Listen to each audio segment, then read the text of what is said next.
All right, so for my part of the project and case study, I decided to do review of previous studies. There's a lot of different studies that can correlate with the one that we chose. So I decided to do one that is more relevant to the study we have, and then decided to do one that's a little bit closer to home. So this one is about an ancient murder. The skull of Clinovia man, Cyclonovia man. Want to make sure that I'm saying this right, so I apologize if not.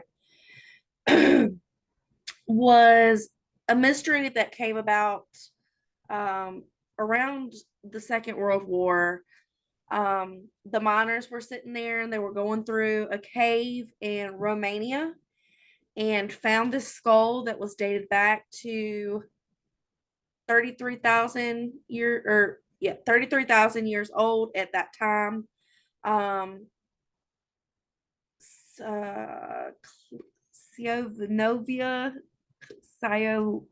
Cyclonovia is the oldest and relatively complete skull that was found, especially in the upper Paleolithic period.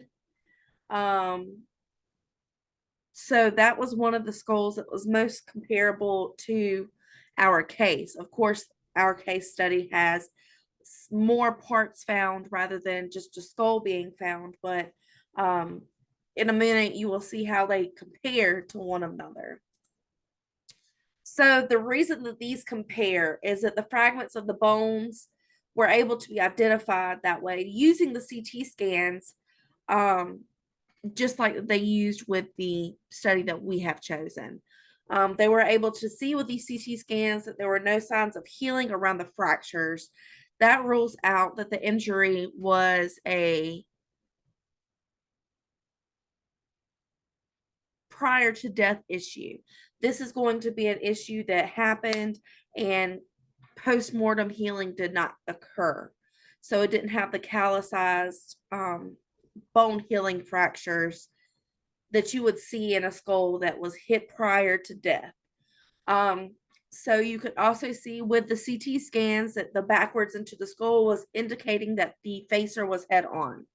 Um, uh, Cranodi, which is the forensic scientist that studied this, said that the depressed fracture around the right side of the skull is unquestionably evidence that the person was struck by a blunt object, which directly implies a human agent.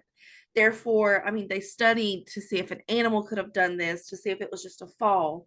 But with the studies through the CT scans, they were able to see that it was a blunt force trauma given to the individual. Another one that's a little bit closer to home is going to be known as the Lady of the Dunes. So they were able to use CT scans, which produce 3D-dimensional images, and using X-ray and computer technology, again with the other ones. And they were able to identify an previously unidentified murder victim.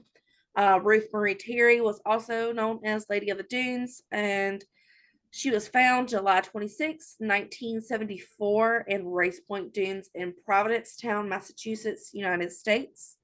Her body was exhumed at a later date of 1980 and 2000 and 2013 in efforts to identify her. So what you can see as technology is advancing into this modern forensic technology, you are able to see how we are moving forward to getting better technology and being able to identify these individuals that were no longer able to be identified. So I just wanted to thank you for your time.